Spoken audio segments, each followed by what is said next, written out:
Bayangkan, saat kamu bangun dari mimpi buruk, tapi kamu tidak bisa membedakan mana yang nyata dan mana yang ilusi. Ini yang dialami korban proyek MK Ultra, program rahasia paling kontroversial dalam sejarah Amerika Serikat. Ini bukan teori konspirasi, melainkan fakta sejarah yang didukung lebih dari 20.000 halaman dokumen resmi yang berhasil diselamatkan dari penghancuran.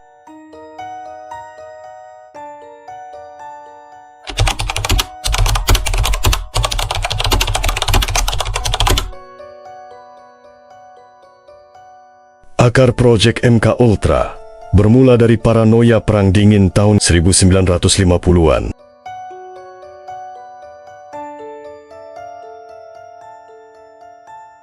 Central Intelligence Agency milik Amerika Serikat panik setelah melihat laporan tentang cuci otak terhadap tawanan perang Amerika Serikat di Korea. Mereka yakin Uni Soviet dan Cina telah mengembangkan suatu teknik kontrol mental yang canggih. Melihat hal itu, tanggal 13 April 1953, secara resmi, proyek MK Ultra disetujui dengan anggaran rahasia yang sangat besar. Dipimpin oleh ahli kimia Sidney Gottlieb, pria pengidap cacat kaki yang jenius namun kontroversial. Ironisnya, Gottlieb sendiri adalah penganut meditasi transendental. Tujuan resmi dari proyek ini adalah untuk mengembangkan teknik interogasi dan pengakuan paksa.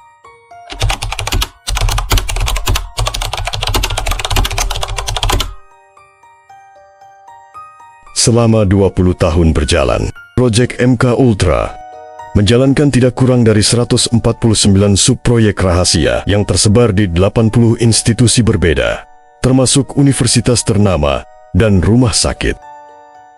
Metode yang digunakan begitu ekstrem dan secara sistematis mengabaikan semua batas etika. Salah satu senjata utama mereka adalah penyalahgunaan LSD secara diam-diam. Dalam operasi yang dijuluki Midnight Climax, mereka membayar pelacur untuk memikat target-target yang tidak curiga ke rumah aman mereka di New York dan San Francisco. Di sana, korban akan diam-diam diberi LSD dalam minuman mereka. Lalu seluruh perilaku dan perkataan mereka diamati melalui cermin satu arah. Eksperimen LSD juga dilakukan pada populasi yang tidak berdaya. Di Universitas McGill, Kanada, Dr. Ewen Cameron, yang juga didanai Central Intelligence Agency, melakukan eksperimen terhadap pasien-pasien gangguan mental. Pasien-pasien ini tanpa persetujuan mereka, diberikan LSD berulang kali dan dipaksa mendengarkan pesan suara berulang selama berhari-hari.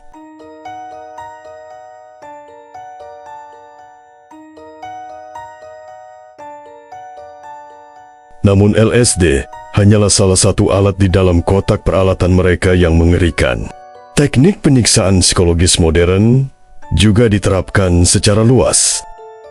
Korban dikurung dalam tangki isolasi sensorik selama berhari-hari, di mana mereka dibiarkan mengapung dalam cairan gelap dan sunyi, hingga kehilangan kendali atas realitas. Teknik lain yang digunakan adalah terapi elektroshock dengan intensitas yang jauh lebih tinggi dari yang disetujui secara medis, dan terkadang diberikan hingga 100 kali dalam satu sesi.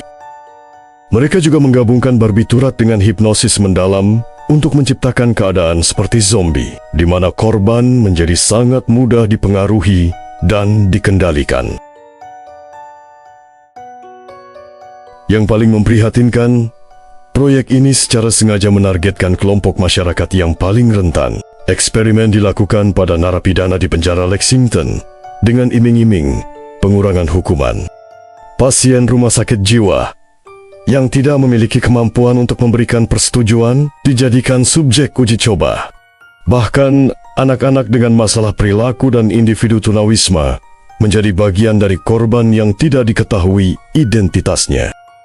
Dari ratusan korban, kisah Frank Olson paling menyentuh. Ilmuwan Departemen Pertahanan ini diam-diam diberi LSD dalam retret kerja. Kepribadiannya berubah drastis. jadi depresi dan paranoid. 9 hari kemudian, pada tanggal 28 November 1953, ia tewas jatuh dari jendela hotel lantai ke-13. Keluarga hanya diberitahu ini bunuh diri.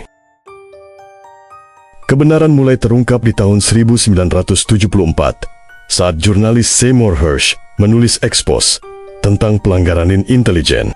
Hal ini memicu kemarahan publik dan penyelidikan Kongres oleh Church Committee. Sidang mengungkap kebenaran pahit. 185 ilmuwan terlibat, institusi ternama seperti Harvard dan Stanford jadi partner, serta anggaran rahasia dengan jumlah fantastis yang mencapai miliaran dolar.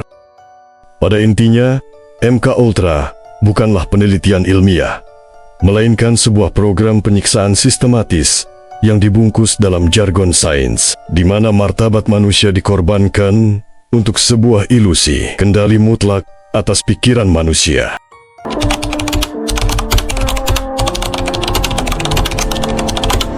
Proyek MK Ultra bukan sekedar sejarah kelam, ini menjadi peringatan abadi tentang bahaya kekuasaan tanpa kontrol. Bagaimana pendapatmu tentang program ini? Apakah pengungkapan seperti ini masih diperlukan? Jangan lupa like, subscribe, dan nyalakan lonceng notifikasi untuk fakta sejarah lainnya yang tak pernah diajarkan di sekolah.